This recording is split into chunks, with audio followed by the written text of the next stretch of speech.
Modeling in front right here. Another Brazilian in the UK. I guess it's just this old hat for you, trained, but now here in Manchester rather than London. Yeah, well, it's just, yeah, I think this is Brazilian number 9, and we tend to have really, really good fights, and they always give me the gamest Brazilians to come out of Brazil, so nothing new, lad. Did you know much about her before they matched you up with her? I think she's traded wins and losses since she's joined the UFC. Yeah, like I say, you know, I always watch every fight card. She fought my friend Sean O'Bannon last year, and I remember we had not a bit of an altercation in the changing room, but I went in to train, and a corner team asked me to leave because I'm Shauna's friend, so we did, and she got the win, and I really wanted to fight her, and I think she wanted to fight me too. Did you ask for this fight, or did the UFC kind of know that this was going to be the path? I'm not like making it out to be something more than it was, but it's a fight that interested me because she's game. She's got different facets to her that I'll have to figure out when I'm in there. Do you know what I mean? Mm-hmm. And how's life been for you since your last fight? Because obviously fighting in London is one thing, but you know, you and Paddy are going to be, and Tom are going to be massive stars here. Mm-hmm. In Manchester, you've had the show that's obviously been well received. So just what's life been like, just even outside of fighting? Do you remember when it kicked in for me and Paddy the first time, and the rocket kind of went poof? It's kind of been quite similar. This time, I've known how to handle it. The first time, I kind of, little ADHD kid, got caught in the lights, all the great stuff that came with the fame, and then had to pay the price with all the negative stuff as well. And I feel like now I'm in a space in my life where I'm very content with who I am, mentally, spiritually, physically, fight IQ wise. I've grown up, so it's a lot easier to take. It's still not easy. It still requires a lot. You do have to kind of be a different kind of person when you're walking out on the street and you're going into social situations that can still be quite tough. But it's a blessed stress to be living this life that we're doing. And if you could have asked me at UFC Liverpool a couple of years ago when I got absolutely filled in by Gillian Robertson and I looked fat, white, dark hair, proper wrinkles everywhere, chipped teeth, if you could say in 6 or 7 years, Molly McCann's going to be fighting in Manchester with her best friend, with all these amazing things that would happen, I'd say shut up. Do you know what I mean? So I'm very, very happy. You said you're kind of treating this kind of rocket, like you said, a little differently from the first one. Was that a conversation you had with yourself before? Like, if this happens to me again, I'm going to treat it differently? Or did something happen this time that made you rethink it? I think just my mental well-being was so damaged after, just before I fought Erin Blanchfield. It was like so much to take in, and I just had extreme burnout. And obviously, like you know, I went to a bit of therapy to try and work through that kind of thing, and I realised like what the triggers are if you're going to start going that way again. So I just know myself more to be like, if I'm starting to feel like that, reacting this way, take yourself out of that situation and not give so much to everyone, and especially something like this whole week. I'm very calm and relaxed. I'm saving the magic for Saturday or Sunday morning. Does the weight cut to 125 have to do with that too? Because you kind of have to be dialed in a lot more for those 10 extra pounds rather than bantamweight? Flyweight, strawweight, all the weights. Yeah, I would always say to you guys, like, I give everything that I could with every single fight, and to make this weight, I found something else. And I feel like you're just a bit more primal. Like, I'm more alert, I'm more concise, I'm more to the point. I'm probably fuming a lot more because I'm a little bit more hungry. But yeah, it just makes you a lot more calmer. I think I'm ready for the job at hand. And there's one that unrelated to this fight. I don't know if you saw, but on November 1st, there's going to be some new rule changes. They're going to allow the 12 to 6 elbows, and they've redefined what a grounded opponent is in the octagon. I'm curious, did you know about that, and what do you make of these new rules? Yeah, I seen that last night, actually. Me and Paddy was watching the telly, and it came up on our phone, and I'm all game for it. I want soccer kicks to the head. I'd have a good go at it all, you know me. Do you know what I mean? Even if they said, we'll take the gloves off, yeah, do bare knuckle MMA, I'd have a good go. So, yeah, I'm game. Well, earlier today, Paddy did an interview and he said a few weeks ago he wasn't really mentally in this fight and his coaches were thinking about pulling him out, and then he sort of turned it around. Could you feel that a few weeks ago with him? Personally, this is the hardest fight camp me and Patrick have had outside of our professional career. Just personally, losses and grievances that we've had to go through is took a lot. And all I know, when the pressure's on, we know how to pull it out the bag. And I wouldn't say his performance was in any kind of, oh, he's not good enough there, or anything. That was never in question. It was just more, can you cope with what's just happened, as well as having 2 kids, as well as having the pressure of this fight? Molly, can you cope with what you're going through? Is this okay? Blah, blah, blah. And we have honest conversations in our gym, and he's just honest enough to bear that with the media, so nothing but respect for him. We know you guys are fighters, right? But when you have to deal with the outer cage stuff as well, and you have to go through a camp, it's not happening to you out like when you're not preparing for a fight, it's happening to you at the worst possible time. Mm-hmm. Do you at least take something from it that you know, like, wow, I could still do this, I could still survive this, and I can still get in there and fight on Saturday, and like that proves something to you that you can't really be broken at all? Yeah, I think I said something with TNT Sports, like, I had the worst start of camp that I could probably ever have, in terms of what went on in my personal life. And I just remember, like, I hadn't slept or rested in a few days because I was just really grieving. And I come in the gym, I'm 5-5s with Chanel Dyer, on no sleep, crying in between the rounds because I was just in bits. And I got it done. And I was like, oh my fucking God, like, I have got that dog in me, do you know what I mean? And I've seen the same with Patrick. So life can't break us, the weight cut can't break us, the trolls can't break us, do you know what I mean? Sometimes I might lose in the cage, but even that doesn't break me. I mean, I don't want to get too invasive here, and I'm aware of some of the stuff you guys have had to deal with, but are you okay now? Are you happier now? Look at this face. Look at this hair and these teeth. I'm all good, mate. It's just, life is life. And people go through losses, and it's just about grieving them losses and pushing through. And I think probably the best thing for me was to be in a fight camp, because maybe old Molly might have ended up down the pub, or probably just trying to run away from the pain. But I was sat in my house with my 2 dogs, having to go through it all on my own. And I swear to God, you will see the best me on Saturday night. When you look back at your appearance for your debut compared to Molly McGlam we see today, do you wish you could have given her some advice on how to freshen up a little bit? Yeah, Molly McCann.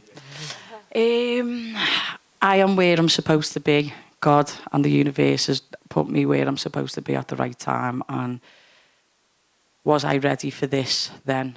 No, I weren't. What, did I have the fight IQ for this weight and this part of my career and life? No, I weren't.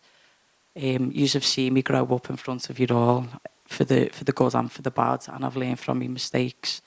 And I'm happy with where I am, and it shows to people that you can be a normal person, and you can have the highest highs, and you can have the lowest lows, and no matter what, you can keep on moving forward, and anything is possible. Just 2 more here. Is anyone else allowed to speak, or is it just you two? Just us 2 for now. Just 2 quick ones. In the stateside, we're seeing this kind of big explosion in women's sports. Obviously, WNBA. Yes, that's where I was going. Obviously, Angel Reese, let's go. Have you kind of seen that translate over into now more interest in women's MMA? Because obviously you guys have kind of been on the forefront of like sports in general with the men, but within the last 6-7 months, it's kind of taken to another level stateside. Yeah, do you know what? A couple of years ago, when we had that mad night in London, and I won, and then I feel like Katie Taylor beat Amanda Serrano, and then England won the Euros in the football/soccer for you Americans, and then March Madness happened, and then Caitlin Clark and Angel Reese, and it's just like women in sport are starting to really get the respect they deserve, and it's good to see. It's positive. It's nice to see that men can bring.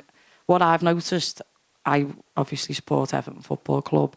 I'll go and watch the women, and you see dads who get the kids on a weekend, or are full-time dads, take the kids to the match because it's something that they can do with their sons or their daughters. So it's nice to see that the vibe's a little bit different at a female sport event. It's a bit more empowering and a little bit less negative. So it's great to see, and it's nice to see the girls getting paid. And last one, can I get your thoughts on the main and co-main for Sunday morning? I think I'm not disrespecting either fight, and all the fighters, but I would love to see Leon win TKO. Sorry, Bilal, but he's our boy. And I think Tom and Curtis, it's going to be a finish. I don't think it's going to 5.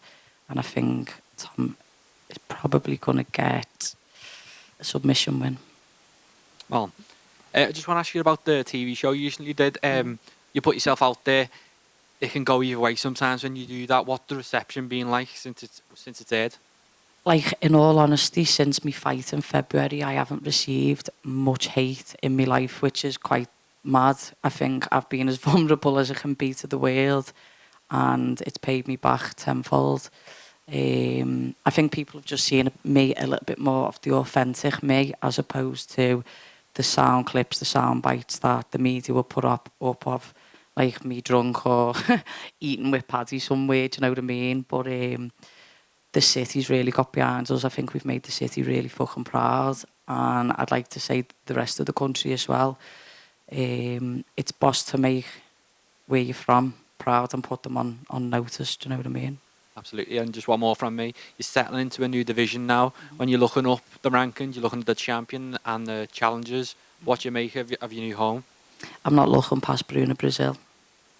Molly, you mentioned about the highest highs and lowest of lows, and when we look back at that first half of 2022, those back-to-back spinning back elbows, it was an absolutely amazing time for you. And then after that, what you've overcome since then has been incredible, and starting the year off with a bang back in the win column. Can you talk about how much you've grown as an athlete and as a person due to those circumstances?